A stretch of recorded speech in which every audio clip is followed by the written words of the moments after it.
So, in most stories, we always hear the terrible tales of how a player really messes up, or how bad a player is, or how the DM really screwed the pooch on something. But there's one type of stories we don't actually hear about.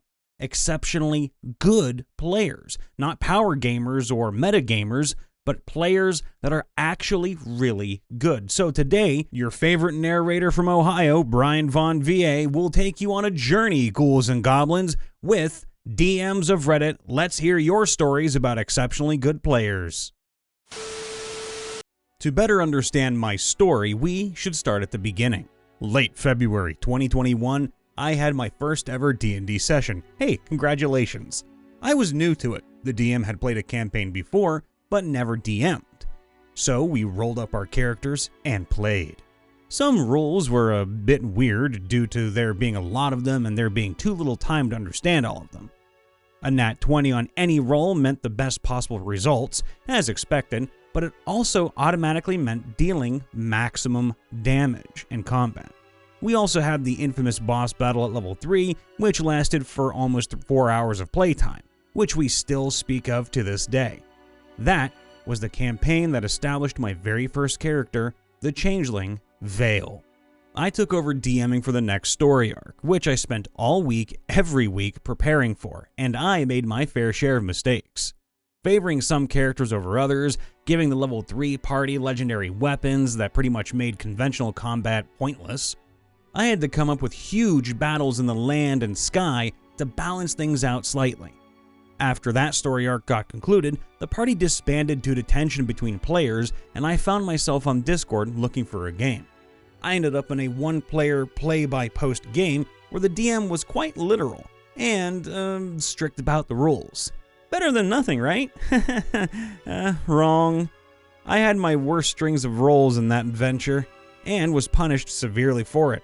I pointed out that I'd like to have some way to play to my character's strengths, but he said I'm in the bad part of the world, so I'll have to be smart. I decided to move my character to another city, and he made me roll for survival every day, along with rolling for weather conditions, hunting food at risk of starving, and random encounters in a 15-day-long journey. Dear God, it never ended, as I ended up being ambushed by a band of bugbears and had my character sold to slavery. At that point, I told him I need some way to deal with all of the shit he's throwing at me, and he went, "If you want to play a superhero, find another game. Mine is about sticking to the rules like glue and dealing with the consequences." I asked if I could at least find an item to raise my key stats. He said a couple more mean things, then blocked me and kicked me from his server. I almost quit D&D right then and there, but a Discord friend named Hades agreed to play. So we did, with both of us taking turns as the DM. It was another play-by-post campaign, which had its problems, but during that campaign, I learned to grow as a player and as a DM. During that time, I found the MrRipper subreddit, hey, hi, and started being active on the MrRipper Discord server. Hey, again, hello. I posted a few stories and questions, some of which made it into videos. I started to speak to the world-famous Scorpius and told him my story. He diagnosed my case as PTSD and prescribed me a new one-on-one play-by-post campaign for my treatment. My character's soul was pushed center stage and had what ended up being the most memorable adventure I've had to date, balancing the rules of the game with the flexibility to do things I actually consider fun. During the first half of that campaign, I gave him a hard time when it came to traveling because I was still traumatized by D&D travel sessions. Low rolls made me constantly brace myself out of a fear of terrible campaign change and consequences, no matter what I was rolling for.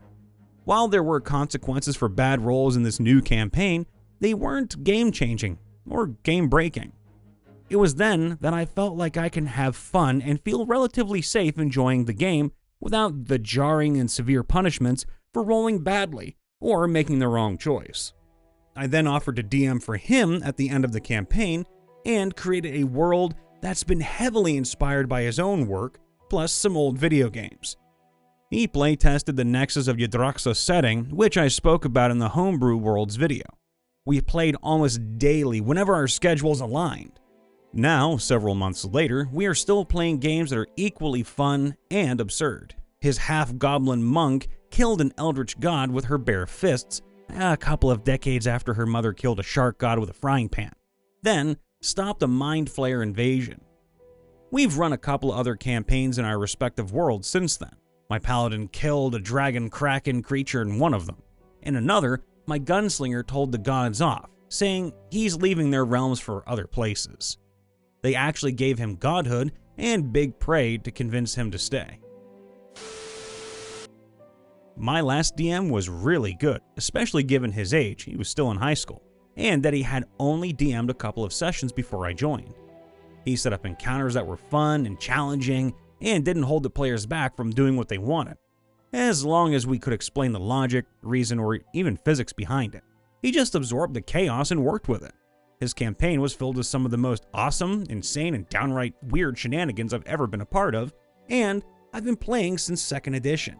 Highlights include, but are not limited to, the spell Control Water, being used to turn the ship we were sailing on into a surface-to-surface missile, destroying the ship and a large chunk of both the wall and siege engines that were firing on us.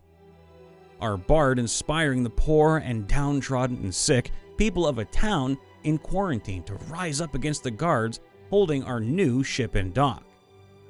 Our wild sorcerer helmsman turning himself into a potted plant during a sea battle.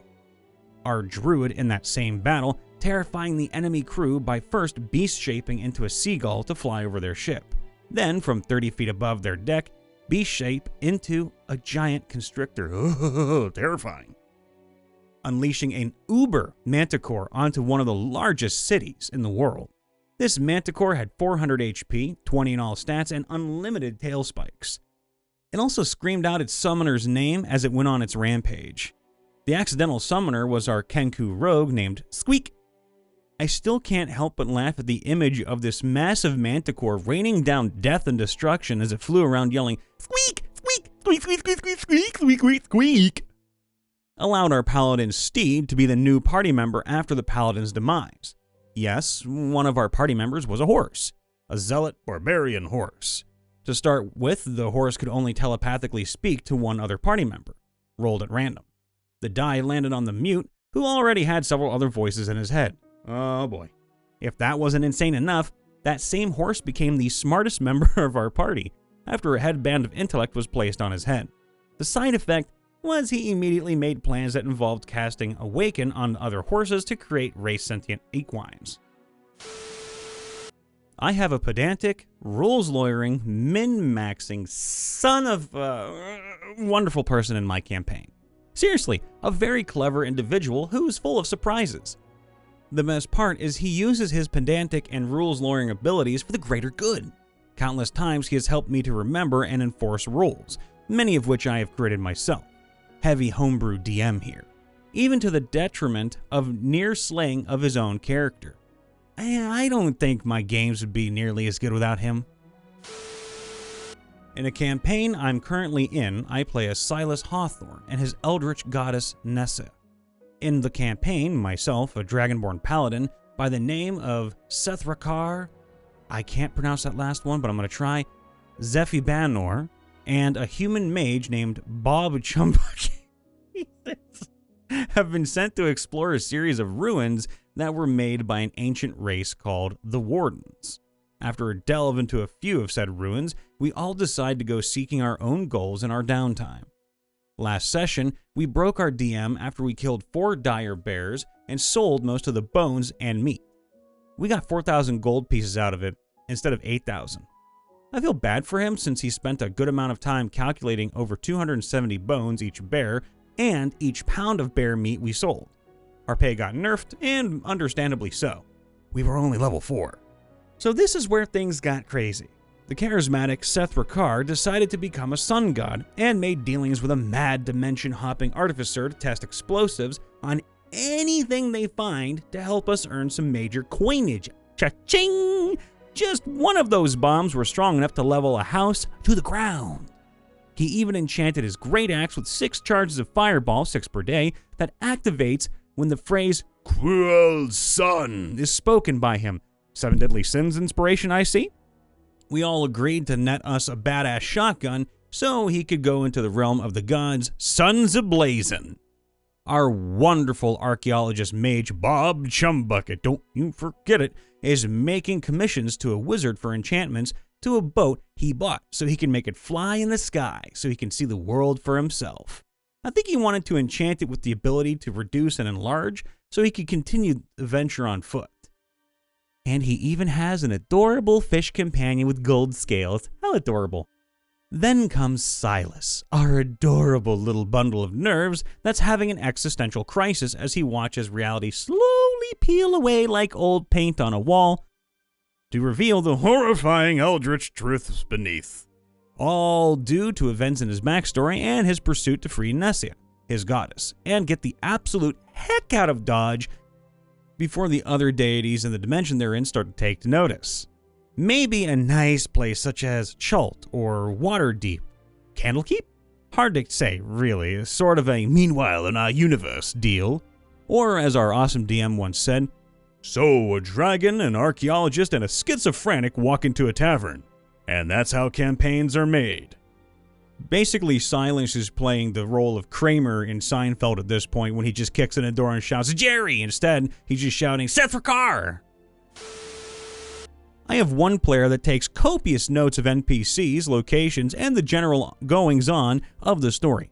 This has proven immensely invaluable when players, or me, have forgotten the names of important NPCs, organizations, or needed to refresh people on what they accomplished. They start off each session with a recap of last time on Dragon Ball Z D&D, and it helps set the mood and get the ball rolling. Since they started this, GMing has been so much easier. Hey everybody, Brian Von VA back at it again, checking in after the vid. Make sure to leave a like, to subscribe, and to ring that bell to get notified whenever we post a new video or in case we go live. Though if I suggest if you want to see us actually live, check us out on Twitch, and of course check out our TikTok. TikTok is where we post 30 to 60-second videos randomly that you guys will like. All the links are in the description below, and make sure to post on our subreddit r/MrRipper as well, because that is where you can get your stories out to us as quickly as possible. We do take from the comments from time to time, but using the subreddit is much, much better. That being said, you can come say hi to me, Brian Von VA, on any social media platform. I stream on Twitch, and I make videos on YouTube and TikTok. Now, I always end things on a positive, and I just want to say this. I am proud of all of you for all of your creativity, all of your hard work, and most of all, for finding good friends. I know it's hard as hell out there to find a good group to DM with, or to play D&D with in general.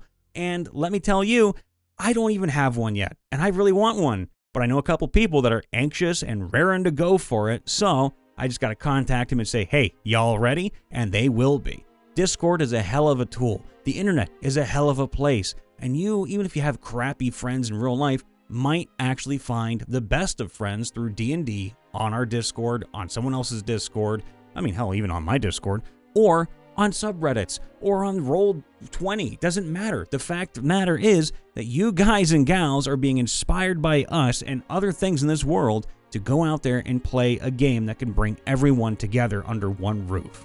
So, that being said, I love you all. I really do. Stay safe out there, be happy, take care of yourselves, and I'll see you next time. Bye for now.